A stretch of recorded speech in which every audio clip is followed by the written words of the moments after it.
اللہ تبارک و تعالیٰ کا لاکھ لاکھ شکر ہے کہ اس نے اپنے خاص فضل و کرم سے ہمیں اپنے پیارے محبوب صلی اللہ تعالیٰ علیہ وسلم کی امت میں پیدا فرما کر ہر طرح کی نعمتوں سے نوازا۔ اس مقدس آیت کریمہ میں جو تلاوت کی گئی، اللہ تبارک و تعالیٰ نے اپنے ان محبوب بندوں کا ذکر ہے جنہوں نے اپنی عزیز ترین جانوں کو اس کی راہ میں قربان کر دیا۔ ارشاد ہوتا ہے، وہ لوگ جو میرے راستے میں قتل کیے جائیں انہیں مردہ مت کہو، بلکہ وہ زندہ ہے لیکن تم ان کی زندگی کو سمجھ نہیں سکتے۔ اس آیت کریمہ میں فرمایا مردہ مت کہو، دوسری آیت میں ارشاد ہوتا ہے وَلَا تَحْسَبَنَّ الَّذِينَ قُتِلُوا فِي سَبِيلِ اللَّهِ أَمْوَاتٌ بل احیاء عند ربہم یرزقون۔ وہ لوگ جو اللہ کی راہ میں قتل کیے جائیں انہیں مردہ گمان بھی نہ کرو، بلکہ وہ زندہ ہیں اور اپنے رب کے پاس انہیں رزق ملتا ہے۔ وہ شہید ہیں، انہوں نے اپنی فانی جانوں کو قربان کیا جو حیات ابدی مل گئی، فانی دی اور جاویدانی زندگی حاصل کی۔ کتنا اچھا سودا ہے، فانی دو باقی لو، ناقص دو کامل لو، ادنا دو اعلیٰ لو۔ یہ سودا صرف اللہ تعالیٰ ہی کرتا ہے۔ پھر فانی جان بھی تو اسی نے انہی کی دی ہوئی ہے۔ اپنی دی ہوئی چیز کو واپس لے کر پھر اسی پر شاندار بدلہ دیتا ہے۔ جان دی ہوئی اسی کی تھی، جان دی ہوئی اسی کی تھی۔ حق تو یہ ہے کہ حق ادا نہ ہوا۔ یہ ماہ محرم الحرام ہے، اس کی 10ویں تاریخ کو جو جانے اللہ کی راہ میں کرب و بلا میں تپتے ہوئے صحرا میں قربان کی گئی، تاریخ عالم ان کی مثال پیش کرنے سے قاصر ہے۔ جو جوان علی اکبر کا لاشا سامنے تڑپ رہا ہے، اون و محمد خاک و خون میں گلتان ہے، زہرا کا لال مصطفیٰ کا نور نظر، شہزادہ گلگو قبا راکب دوش مصطفیٰ ننھے علی معصوم علی اصغر کو گود میں اٹھائے لیے آ رہے ہیں۔ ظلم کا تیر علی اصغر کے پیاسے حلقوم کو چیرتا ہوا، امام علی مقام کے بازو کو چھیدتا ہوا پار گزرتا جاتا ہے۔ گرتا ہوا خون امام علی مقام چلو میں اٹھاتے ہیں اور آسمان کی طرف پھینک کر عرض کرتے ہیں یا اللہ یہ تو ایک علی اصغر ہے، اگر 1000 علی اصغر ہوں تو ایک ایک کر کے تیرے نام پر قربان کرتا چلا جاؤں۔ اگر تیری رضا اسی میں ہے تو حسین بھی یوں ہی راضی ہے۔ جفا تو عشق میں ہوتی ہے وہ جفا ہی نہیں، جفا جو عشق میں ہوتی ہے وہ جفا ہی نہیں، ستم نہ ہو تو محبت میں کچھ مزہ ہی نہیں، ستم نہ ہو تو محبت میں کچھ مزہ ہی نہیں۔ ماہ محرم کی بہت بڑی فضیلت ہے۔ حضرت عبداللہ بن عباس رضی اللہ تعالی عنہ سے مروی ہے، حضرات اگر تم ام المؤمنین حضرت عائشہ صدیقہ رضی اللہ تعالی عنہ فرماتی ہیں ماہ محرم الحرام کی بہت بڑی فضیلت ہے۔ حضرت عبداللہ بن عباس رضی اللہ تعالی عنہما سے مروی ہے، آپ فرماتے ہیں کہ رسول کریم علیہ الصلاۃ والسلام جب مکہ مکرمہ میں مدینہ طیبہ تشریف لائے تو یہودی کو دیکھا کہ عاشورہ کے دن 2 روزہ رکھتے ہیں، عاشورہ کے دن روزہ رکھتے ہیں۔ آپ نے ان سے پوچھا کہ یہ کیا ہے تو انہوں نے کہا کہ یہ اچھا دن ہے، اسی دن اللہ تعالیٰ نے حضرت موسیٰ علیہ السلام اور بنی اسرائیل کو ان کے دشمنوں سے نجات دی اور انہوں نے روزہ رکھا۔ اس وقت حضور علیہ السلام نے فرمایا تم سے زیادہ ہم موسیٰ علیہ السلام کو ماننے والے ہیں، پس آپ نے روزہ رکھا اور رکھنے کا حکم دیا۔ حضرت ام المؤمنین عائشہ صدیقہ رضی اللہ تعالی عنہا فرماتی ہیں کہ فرضیت رمضان سے قبل عاشورہ کے روزہ رکھا جاتا تھا۔ جب رمضان نازل ہوا تو حضور علیہ السلام نے فرمایا اب جو چاہے عاشورہ کا روزہ رکھے اور جو نہ چاہے نہ رکھے۔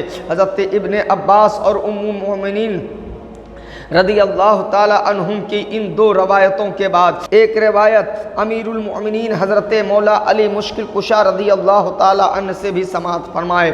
آپ فرماتے ہیں کہ رسول کریم علیہ الصلاۃ والسلام نے ارشاد فرمایا، اگر تم ماہ رمضان کے علاوہ وہ روزہ رکھنا چاہتے ہو تو عاشورہ کا روزہ رکھو، کیونکہ اللہ تعالیٰ کا مہینہ ہے۔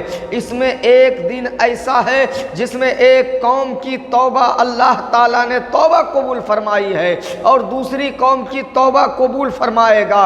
اور حضور علیہ الصلاۃ والسلام نے لوگوں کو رغبت دلائی کہ عاشورہ کے دن توبۃ نصوحہ کی تجدید کرے اور قبول توبہ کے خاکستار ہو۔ پس جس نے اس دن اللہ عز و جل سے اپنے گناہوں کی مغفرت چاہی تو اللہ تعالیٰ نے اس کی توبہ ویسے قبول فرمائے گا جس طرح ان کے پہلوں کی توبہ قبول کی ہے۔ حضرت شیخ عبدالحق محدث دہلوی رحمۃ اللہ تعالیٰ علیہ نے اپنی کتاب ما سبت بالسنہ میں لکھا ہے کہ ابن زوجی نے ابن عباس سے ذکر کیا محرم کی 10ویں تاریخ وہ تاریخ ہے جس میں اللہ تعالیٰ نے حضرت آدم علیہ السلام کی توبہ کو قبول فرمائی، حضرت ادریس علیہ السلام کو بلندی مرتبہ مقام پر فائز کیا، اسی دن حضرت ابراہیم علیہ السلام پر آگ کو ٹھنڈا کیا، اسی دن حضرت نوح علیہ السلام کو کشتی سے اتارا، اور اسی دن حضرت موسیٰ علیہ السلام پر توریت نازل فرمائی، حضرت یوسف علیہ السلام اسی دن قید خانے سے باہر آئے اور یعقوب علیہ السلام کی بینائی واپس آئی، اسی دن حضرت یونس علیہ السلام کو مچھلی کے پیٹ سے نکالا گیا، بنی اسرائیل کے لیے دریا بھی اسی دن پھاڑا گیا، جو شخص اس دن کا روزہ رکھے 40 سال کا کفارہ ہوگا، اور جس نے شب عاشورہ کو عبادت کیا گویا اس نے 7 آسمان والوں کے برابر عبادت کی۔ ان روایات سے معلوم ہوا کہ محرم الحرام کی شان بہت بلند ہے۔ یہ اسلامی تاریخ کا پہلا مہینہ ہے، اس کی 10ویں تاریخ کو قربانی ہے، اور ذی الحجہ کی اسلامی سال کا آخری مہینہ ہے، اور اس کی 10ویں تاریخ کو بھی قربانی ہے۔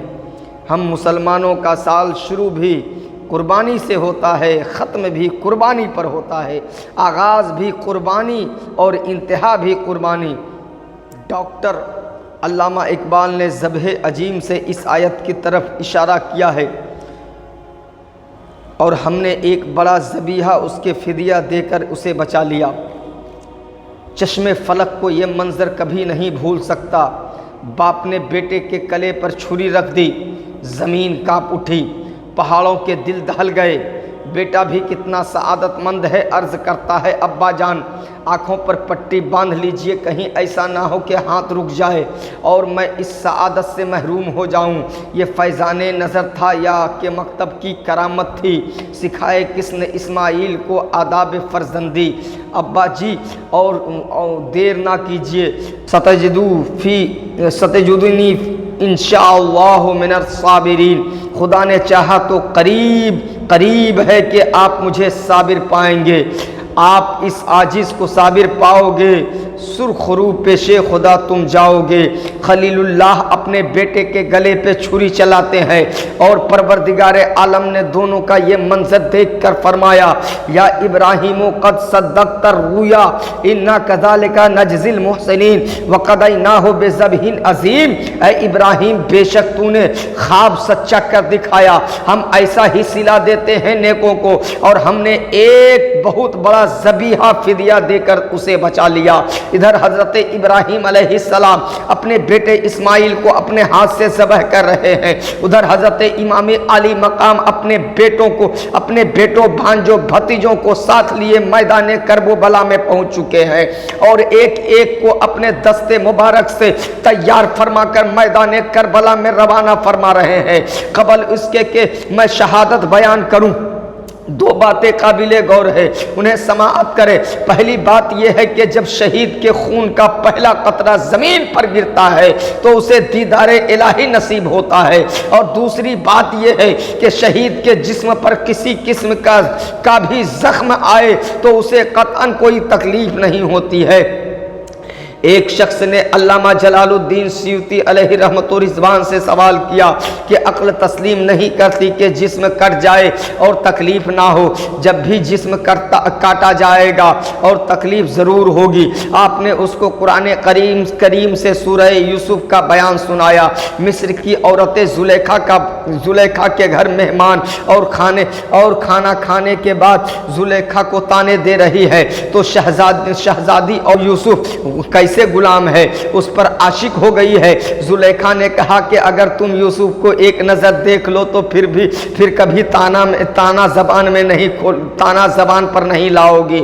عورتوں نے کہا آج ہم یوسف کو دیکھنا چاہتے ہیں۔ زلیخا نے یوسف علیہ السلام کی خدمت میں عرض کیا۔ حضرت یوسف علیہ السلام تشریف لائے۔ جب ان کی نگاہیں حضرت یوسف علیہ السلام کے چہرے پہ پڑی، قرآن مقدس میں ارشاد ہوتا ہے فَلَمَّا رَأَيْتَهُ أَكْبَرْنَاهُ وَقَطَّعْنَا أَيْدِيَهُنَّ وَقُلْنَا حَاشَا لِلَّهِ مَا هَذَا بَشَرًا إِنْ هَذَا إِلَّا مَلَكٌ كَرِيمٌ۔ جس عورتوں نے یوسف علیہ السلام کو دیکھا اس کی بڑائی بولنے لگی اور اپنے ہاتھ کاٹ لیے اور بولی اللہ کی پاکی ہے، یہ تو جن سے بشر سے نہیں، یہ تو نہیں مگر کوئی معزز فرشتہ ہے۔ مصر کی عورتوں نے اپنے ہاتھ کاٹ لیے اور انہیں قطعاً کوئی تکلیف نہ ہوئی، حالانکہ ہاتھ کٹ رہے ہیں۔ وجہ یہ تھی کہ سامنے یوسف علیہ السلام موجود تھے اور یوسف علیہ السلام کے جمال کا اس قدر محویت ان پر اتاری ہوئی تھی کہ جسم کٹ گیا کوئی تکلیف نہ ہوئی۔ آپ اندازہ فرمائے یوسف سامنے ہو تو تکلیف نہ ہو، اگر خالق یوسف سامنے ہو تو درد کیسے ہو سکتا ہے؟ جب شہید کے جسم پر دشمن کی تلوار چلتی ہے تو دیدار الہی نصیب ہوتا ہے۔ یہی وجہ ہے کہ شہید کو زخموں کا درد نہیں ہوتا ہے۔ یہاں ایک بات ضمناً عرض کرتا ہوں، مصر کی عورتوں نے یوسف علیہ السلام کو دیکھا تو ہاتھ کاٹ لیے۔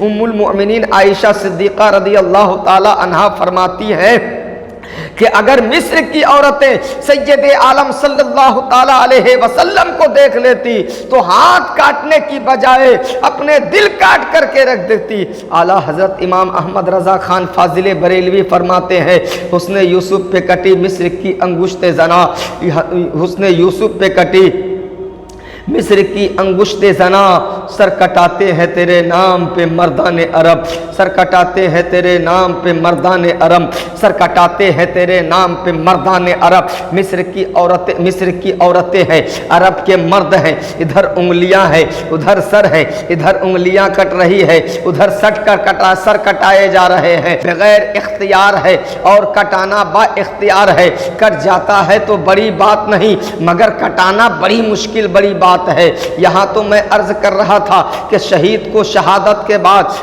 چونکہ زیارت خداوندی نصیب ہوتی ہے اور وہ اس میں اتنا محو مستغرق ہوتا ہے کہ چاہے گھوڑوں کے چاپوں سے رونڈا جائے، اس کے جسم کو رونگتے چلے جائے مگر اسے کسی قسم کی تکلیف نہیں ہوتی ہے، کسی قسم کی تکلیف نہیں ہوتی ہے۔ جب محرم کا مہینہ آتا ہے تو دلوں کے اندر جذبہ شہادت موجزن ہوتا ہے، اس شہادت عظمیٰ کی یاد تازہ ہو جاتی ہے اور وہ قربانیاں سامنے آ جاتی ہے جن کی گواہی آج بھی کرب و بلا کی تپتی ہوئی ریت کے ذرے ذرے دے رہے ہیں۔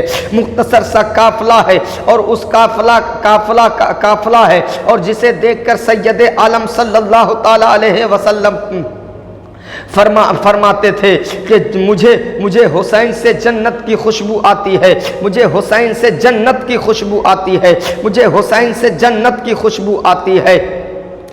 کرب و بلا کے اس عظیم شہید کی فضیلت میں ایک روایت سنیں۔ حضرت ابو ہریرہ رضی اللہ تعالی عنہ فرماتے ہیں کہ میری ان آنکھوں نے دیکھا اور کانوں نے سنا حضور علیہ السلام حضرت امام حسین رضی اللہ تعالی عنہ کے ہاتھوں کو پکڑے ہوئے تھے اور حسین نے پاؤں کو حضور کے پاؤں پر رکھے ہوئے تھے اور رسول اللہ صلی اللہ علیہ وسلم فرما رہے تھے اے ننھوں کا قدموں والے چڑھ چڑھ حضور چنانچہ شہزادہ حسین جسم اطہر پر چڑھنے لگے، یہاں تک کہ اپنے قدم حضور کے سینے پہ رکھ دیے۔ پس حضور نے فرمایا منہ کھول، پھر آپ نے لعاب دہن ڈالا اور منہ چوم لیا، پھر کہا اے اللہ اسے محبوب رکھ، کیونکہ میں اسے محبوب رکھتا ہوں۔ آپ اندازہ فرمائے جس کی تربیت سرور عالم صلی اللہ تعالی علیہ وسلم کی گود میں ہوئی ہو، جس کے منہ میں مصطفیٰ علیہ السلام کا لعاب دہن ہو، اس کی شان کا اندازہ کون کر سکتا ہے۔ تربیت کا یہ عالم تھا کہ ایک مرتبہ زکوٰۃ کی کھجور کا ٹوکرا رکھا تھا، شہزادہ حسین کے بچپنا کا زمانہ ہے، ایک کھجور اٹھا کر منہ میں رکھ لی، حضور علیہ السلام نے فوراً انگلی ڈال کر کھجور نکال دی اور فرمایا کخ چھی یعنی ناپاک ہے، مت کھا، کیونکہ زکوٰۃ کا مال سادات پر حرام ہے۔ حضرت امام حسین 7 سال 7 ماہ 7 دن تک حضور علیہ السلام کے سائے شفقت میں رہے۔ اس تربیت نے آپ کو علم و فضل، شجاعت، سخاوت، ہمت و رافت، تقوی و طہارت، زہد و ورع کی مکمل تصویر بنا دیا۔ یہاں تک کہ صرف آپ کی شفقت و مہربانی کا ایک واقعہ بیان کرتا ہوں۔ ایک دن آپ کے ہاں چند معزز مہمان کی دعوت تھی، ایک غلام نے ایک کھانے کا قیمتی برتن لاپرواہی پر توڑ دیا۔ آپ نے اس کی طرف غصہ سے دیکھا، وہ غلام قرآن کریم کا عالم تھا، اس نے فوراً یہ آیت پڑھی والکاظمین الغیظ، مومن غصہ کو پی جانے والے ہیں۔ یہ سن کر امام حسین نے فرمایا قسمت غیظی، میں نے غصہ پی لیا۔ پھر اس غلام نے آیت کا اگلا حصہ تلاوت کیا والعافین عن الناس، اور لوگوں کو معاف کرنے والے ہیں۔ آپ نے فرمایا عفو تو ان کا، میں نے تجھے معاف کیا۔ غلام نے آیت پوری کرتے ہوئے پڑھا واللہ یحب المحسنین، اور اللہ احسان کرنے والوں کو پسند کرتا ہے۔ آپ نے فرمایا میں نے تجھے اللہ کے لیے آزاد کیا۔ امام حسین نے آنکھیں کھولی تو رسول خدا کی نمازیں، علی مرتضیٰ کے سجدے، فاطمۃ الزہرا کی تلاوتیں سامنے تھی۔ پھر ساری عمر اسی ذوق میں کٹی، حتیٰ کہ تیروں کی بارش، نیزوں کی انیاں اور تلواروں کی دھارے بھی سر کو بارگاہ عزت سے جھکنے سے نہ باز رکھا۔ نگاہ لگا دی ہے میرے محبوب نے ایسی لگن مجھ کو، لگا دی ہے میرے محبوب نے ایسی لگن مجھ کو، گزاروں گا اسی لذت میں باقی کی عمر اپنی، گزاروں گا اسی باقی کی عمر اپنی۔ امام حسین رضی اللہ تعالی عنہ کی شہادت کی خبر نبی سرور کون و مکان صلی اللہ تعالی علیہ وسلم کے ہوتے ہوئے بھی ایک بار بھی یہ دعا نہیں فرمائی کہ میرے بیٹے حسین سے امتحان دور فرما، بلکہ مصطفیٰ نے دعا کرتے ہوئے کہا کہ اے الہی حسین کو اس امتحان میں ثابت قدم رکھ۔ یہ دعا حضرت فاطمۃ الزہرا، حضرت مولا علی رضی اللہ تعالی عنہ فرماتے ہیں۔ وقت گزرتا گیا اور کربلا محیط کی وادیاں قریب آ گئی۔ آخر وقت آیا جب مصطفیٰ جان رحمت صلی اللہ تعالی علیہ وسلم کا نور نظر، حضرت فاطمۃ الزہرا کا لخت جگر، شہزادہ گلگو قبا رضی اللہ تعالی عنہ مدینہ طیبہ سے مکہ مکرمہ کی طرف روانہ ہونے کی تیاری کر رہا ہے۔ روضہ رسول کی جدائی کون وہ پتھر دل ہے جو برداشت کر سکے۔ اعلیٰ حضرت فاضل بریلوی مدینہ پاک سے رخصت ہوتے ہوئے زائرین سے خطاب کرتے ہوئے فرمائے ٹھوکریں کھاتے پھرو گے، ان کے در پر پڑ رہو، ٹھوکریں کھاتے رہو گے، ان کے در پر پڑ رہو۔ قافلہ تو اے رضا اول گیا آخر گیا، قافلہ تو اے رضا اول گیا آخر گیا۔ شہزادہ عالی مقام مدینہ طیبہ سے رخصت ہونے سے قبل رات کو نانا جان کے روضہ انور پر حاضر ہوتے ہیں اور روضہ انور سے لپٹ کر زارو قطار روتے روتے ہیں اور عرض کرتے ہیں کہ نانا جان میں وہی حسین ہوں جس کے لیے ہرنی کا بچہ لے کر آئی، ہرنی نے بچہ لے کر کے آئی تھی، میں وہی دل بندے فاطمہ ہوں جس کا گہوارہ فرشتے جھلاتے تھے، میں وہی شہزادہ ہوں جس کی آپ کندھوں پر سوار فرمایا کرتے تھے۔ یوں ہی عرض کرتے کرتے آنکھ لگ گئی، دیکھا کہ سرور عالم صلی اللہ تعالی علیہ وسلم جلوہ افروز ہے اور آپ کے سر مبارک کو گود میں لے کر فرما رہے ہیں، اے لگتے جگر بہت جلد تم ہم سے آ ملے گا، میں دیکھ رہا ہوں کہ تم میرے پاس بھوکا پیاسا جگر لے کر آ رہا ہے اور جسم نوری خاک کربلا سے آلودہ ہوگا، یہ عارض خون کے حلقوم سے رنگین ہوں گے۔ بیٹا حسین صبر کرنا۔ تھوڑی بعد آنکھ کھلی اور نالائے کنا تربت زہرا پر حاضر ہوئے اور عرض کیا اماں جان آپ کیا پیارا حسین حلقوم کٹوانے جا رہا ہے اور آپ سے رخصت ہونے آیا ہے۔ تربت زہرا سے آواز آئی، مشیت الہیہ میں بجال دم زدن نہیں ہے، میں تمہارا انتظار کر رہی ہوں۔ اسے اجازت لے کر آپ واپس تشریف لائے اور مکہ مکرمہ کی طرف کوچ کرنے کی تیاریاں کرنے لگے۔ فرزند پیمبر کا مدینہ سے سفر ہے، فرزند پیمبر کا مدینہ سے سفر ہے، سادات کی بستی کے اجڑنے کی خبر ہے، سادات کی بستی کی اجڑنے کی خبر ہے۔ گلرو صفت چمن دہر سے جانے کو چلے ہیں مگر چھوڑ کے جنگل کو بسانے کو چلے ہیں۔ رات کی تاریکی چھا چکی تھی، ہر طرف خاموشی ہی خاموشی تھی۔ یہ وہی مدینہ ہے جہاں نانا جان کے کندھوں پر کھیلا کرتے تھے، یہی مدینہ ہے۔ 27 رجب المرجب ہے، 27 رجب المرجب ہے۔ اسی رات کو حضور علیہ السلام معراج پر تشریف لے گئے اور یہی تاریخ 27 رجب المرجب ہے۔ اسی تاریخ کو حضرت امام حسین کے سفر کی ہے اور یہ کربلا کی معراج شہادت عجمہ کی معراج ہے۔ مکہ پہنچ کر آپ نے شعیب ابو طالب میں قیام فرمایا۔ یہ وہی مقام ہے جہاں سرور کائنات صلی اللہ تعالی علیہ وسلم اس وقت مقیم رہے جب قریش مکہ نے آپ سے بائیکاٹ کیا تھا۔ تمام صحابہ خوش ہیں، نواسۂ رسول ہم میں تشریف لائے، مگر قدرت کو کچھ اور ہی منظور تھا۔ ایک مرتبہ حضرت امام حسن اور حضرت امام حسین اور حضرت عبداللہ بن جعفر رضی اللہ تعالی عنہ حج کو جا رہے تھے کہ جس اونٹ پر زیادہ راہ لدا ہوا تھا وہ اونٹ کہیں پیچھے رہ گیا۔ ایک جگہ بھوکے پیاسے ہو کر ایک بڑھیا کی جھوپڑی میں تشریف لے گئے اور فرمایا کچھ پینے کو ہے؟ اس نے عرض کیا ہاں۔ اس بڑھیا کے پاس ایک بکری تھی اور اس کا دودھ دوہ کر حاضر کیا، انہوں نے پیا۔ پھر پوچھا کچھ کھانے کو ہے؟ اس نے جواب دیا تیار نہیں ہے، اسی بکری کو ذبح کر کے کھا لیجئے۔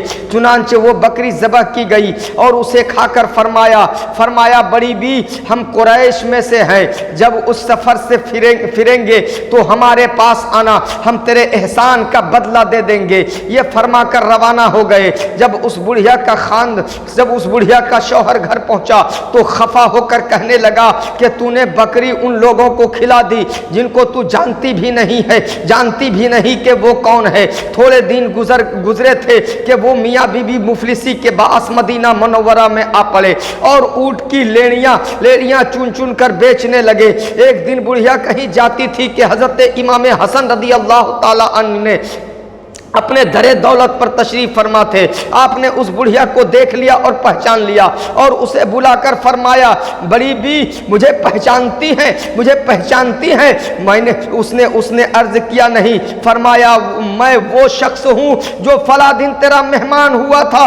بڑھیا نے بغور دیکھا اور بولی ہاں پہچان گئی، واقعی آپ میری جھوپڑی میں تشریف لائے تھے۔ حضرت امام حسن رضی اللہ تعالی عنہ نے حکم فرمایا کہ 1000 بکری خرید کر اس بڑھیا کو دی جائے اور ساتھ ہی 1000 دینار نقد بھی دیا جائے۔ چنانچہ تعمیل ارشاد کی گئی اور بڑھیا کو 1000 بکریاں اور 1000 دینار نقد دیا گیا۔ پھر حضرت امام حسن نے اپنے غلام کو ساتھ کر کے بڑھیا کو حضرت امام حسین رضی اللہ تعالی عنہ کے پاس بھیج دیا۔ حضرت امام حسین نے اس سے پوچھا کہ بھائی صاحب نے تمہیں کیا دیا؟ بڑھیا نے جواب دیا کہ 1000 بکریاں اور 1000 دینار۔ حضرت امام حسین رضی اللہ تعالی عنہ نے بھی 1000 بکریاں اور 1000 دینار اس بڑھیا کو عنایت فرمائے۔ پھر آپ نے غلام کے ساتھ اس بڑھیا کو حضرت عبداللہ بن جعفر رضی اللہ تعالی عنہ کے پاس بھیج دیا۔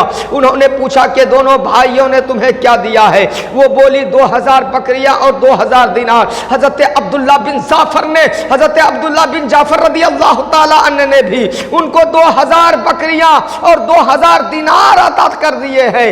وہ بڑھیا 4000 بکریاں 4000 دینار لے کر اپنے شوہر کے پاس آ گئی اور کہنے لگی یہ انعام اس شخصیوں نے عنایت فرمایا ہے جن کو میں نے بکری کھلائی تھی۔ اہل بیت اعظام کا گھرانہ سخی گھرانہ ہے۔ بڑھیا نے بغیر جانے پہچانے صرف ایک بکری کھلائی اور اہل بیت کی سخاوت سے مالا مال ہو گئی۔ پھر ان جوان لوگوں کو پہچان کر ان کے نام کسی نیاز کا اصال کرے تو وہ کیوں نہ دینوں دنیا میں کامیاب ہوگا۔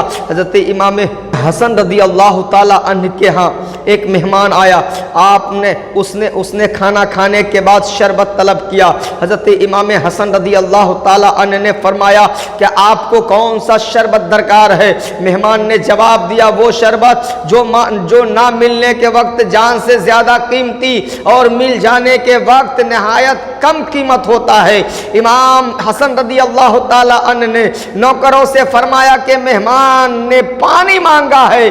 حاضرین نے آپ کی ذہانت پر بڑی حیرت اور نہایت ہی حیرانی ہوئی۔ پانی خدائے تعالیٰ کی ایک عظیم بہت بڑی نعمت ہے۔